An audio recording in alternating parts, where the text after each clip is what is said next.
Okay, so this is the second part of our body composition lecture, and it's probably my favorite lecture that I give because it really starts to explore this whole fat loss versus weight loss aspect. And we're going to continue that body composition understanding, and then we'll look at some of our methods of body composition assessment.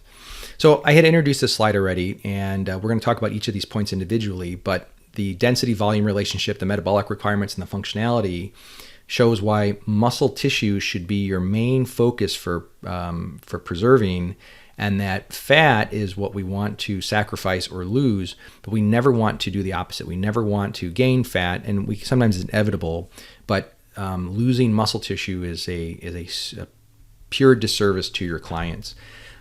All right, so first things off is that muscle is more dense than fat tissue, and so what that means is for the same amount of space or the same amount of volume, muscle's going to weigh more than fat.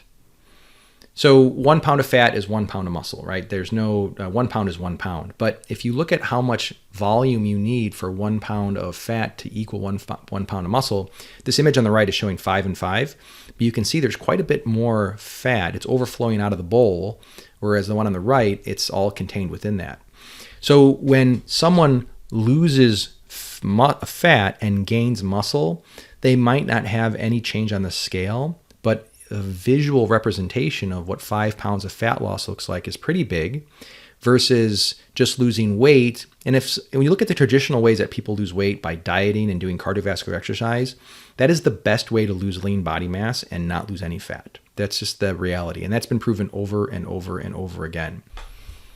So you can kind of see here the 5 and 5 now superimposed with each other. You can see the 1 and 1 pound on the left with the pen, and you can see again that just fat is less dense and muscle is more dense, and it just takes up for this amount of space. It just weighs more. So these images on the left, you can see a woman at 20% body fat and 40% body fat, and you can see that most of that fat is in the subcutaneous aspect, right underneath the skin. You can see here the thighs are touching. You can see the hip fat there. You can see quite a bit of fat in the visceral. You can see around the abdominal area here. So this is quite a bit of fat, and here are 2 balls of tissue. Here's a chunk of fatty tissue and a chunk of muscle tissue. Which one of these, for the same volume, same size, if you put these on the scale, which one's going to feel heavier?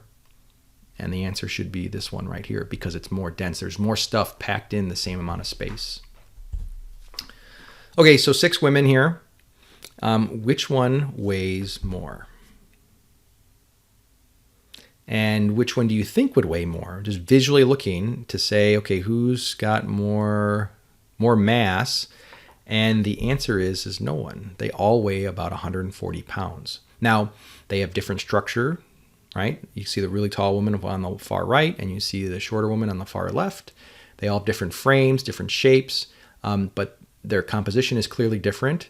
But this is off topic a little bit, but even coaching these women in a squat, I'm just looking right now, like the leg lengths are different, and in pressing and pushing activities, there's unique individuality that exists in all people, both externally and internally, and to kind of have the same cookie cutter approach for people is horrible. Okay, so the next thing we saw was the metabolic output, and we get introduced to this concept of basal metabolic rate. Now, we've either talked about it in 230 or you'll get to it at some point in the semester, but this is basically the minimal amount of energy that your body needs just to survive. And your metabolism, the word is used quite a bit, but it's all the metabolic processes that are happening in order to drive cellular function. In the end, the higher the metabolism, the easier it is to change your weight. We look at our metabolism as kind of like a thermostat or a furnace. And the hotter that furnace, think about having a campfire or the amount of fuel that your car burns, it will burn more of that. And if you're burning more energy, whether at rest or with activity, but hopefully more at rest, that's where you spend 99% of your time at.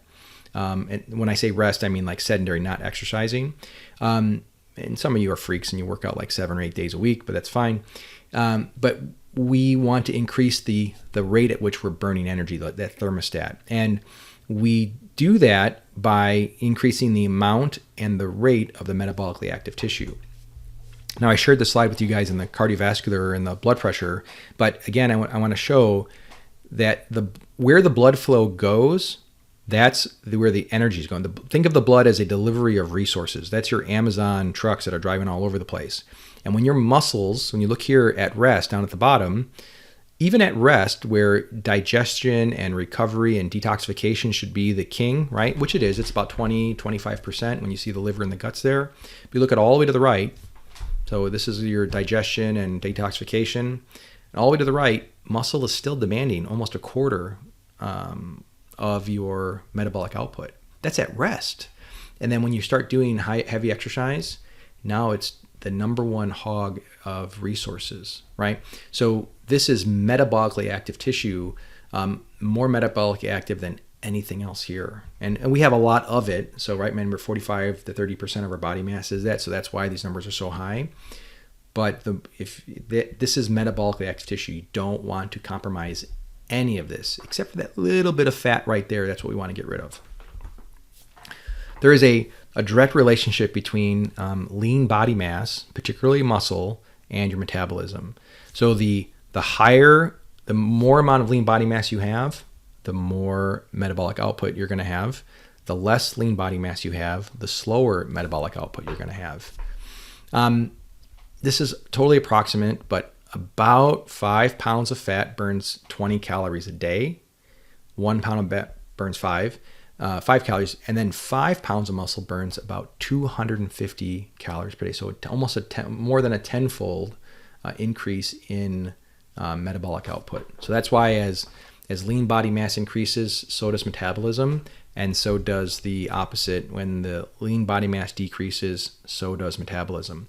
So the more weight you lose and you're not preserving lean body mass, you are lowering your metabolic rate, which is putting you in a worse situation. You should always view lean body mass as the resource that allows you to deal with your stress, your environment, allows you to move. The more of it that you have, the tougher you are, the more you can tolerate, the more you can handle. If you compromise lean body mass at all during your training program, or you do it to another client, you're a huge disservice to your client.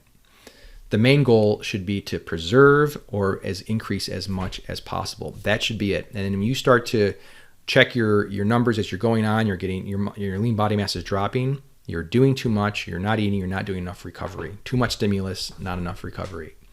And it's really about the muscle. It's all about that lean body mass. And it doesn't matter if you're therapeutic intervention or performance enhancement, you are trying to improve lean body mass. It doesn't matter what their goals are. Increase strength, increase mobility, increase endurance, increase capacity. It's all related to lean body mass.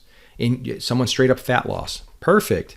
It's all about lean body mass, increasing metabolic output.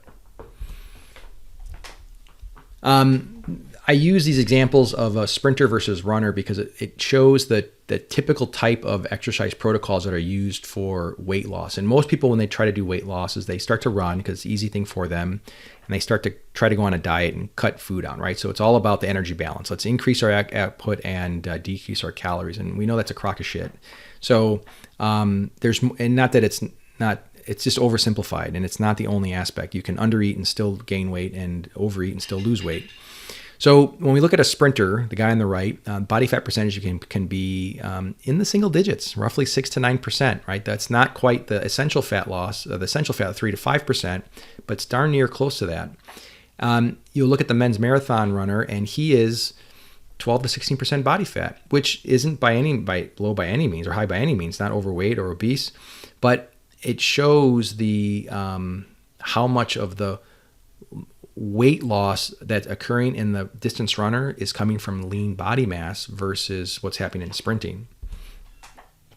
This guy on the left, this is an Olympic athlete, and he looks like he just got out of prison, or he was stranded on an island for a year, right? I mean, it's all bones. You look at the guy on the right, and it looks like his skin is painted right on his muscle. And in fact, if you do a comparison of distance runners versus sprinters, I think it's pretty clear who do you want to pick on your team for a street fight, right? I want this lady down here. I want these girls up here. I want these dudes down here. But all of these guys I want to give to my opponent because they're going to get their butts kicked, right? And it's because of the type of training they're doing. They're doing long duration, lots of volume, burning through lots of calories, lots of carbohydrates. And these guys here and these gals here and this girl here, I think their events no more than 15, 20 seconds if they're doing 100 or 110, or under a minute if they're doing their 400s. So it kind of shows you what we're at in terms of weight loss versus fat loss. So the technical terms here is that weight loss is just a reduction in body mass indiscriminate of the tissue. So you're just losing weight. And so you celebrate, oh, look, I got on the scale, lost 3 pounds. Woohoo, let's celebrate. It didn't matter that you went to the bathroom and did number 2, or you cut your hair, or you put a suit on and you sweat for an hour. It doesn't matter. It didn't change the way you looked at all, right? It's just something to celebrate. But then the next day you go right back up and then you're all deflated and sad. Fat loss, however, is a reduction in adipose tissue, straight up just subcutaneous or visceral tissue. Now, there's another myth that exists in the fitness industry. It says you can't lose weight and gain muscle at the same time. And that is true if you're looking at a one compartment model, right? But we're not looking at one compartment model. We're getting rid of that because we're thinking about a 2 compartment model. You can increase lean body mass and decrease fat mass at the same time. Totally doable. Don't let anyone tell you otherwise. If they're saying otherwise, they have no idea what they're talking about. So you can, what's called repartitioning the tissues. And so if we look here, the scale weight 180 pounds, someone has 30% body fat. So that means they have 126 their pounds as fat and 54 pounds of fat and 126 pounds of lean body mass. And you can achieve 16% body fat one of 2 ways. You've just lost 150, you've lost some of the fat mass. So you went from 54 to 29 and you gained almost 20 pounds of muscle, which is, it's pretty insane. That's like, he's doing some drugs if you got that doing that. But if that's a over like a 2-year period, 3-year period, and you're training really hard, yeah, maybe. The point is that the weight can change in different aspects, and it's not just you lose fat first and then build muscle, you build fat. It's happening at the same time. And you don't lose fat to build muscle, you build muscle, and the byproduct of that is a reduction in body fat. Because your focus when you're training your clients or building programs is to increase metabolic output, increase lean body mass, and the byproduct of that is fat loss. You don't focus on the fat loss. It's a byproduct of focusing on the lean body mass.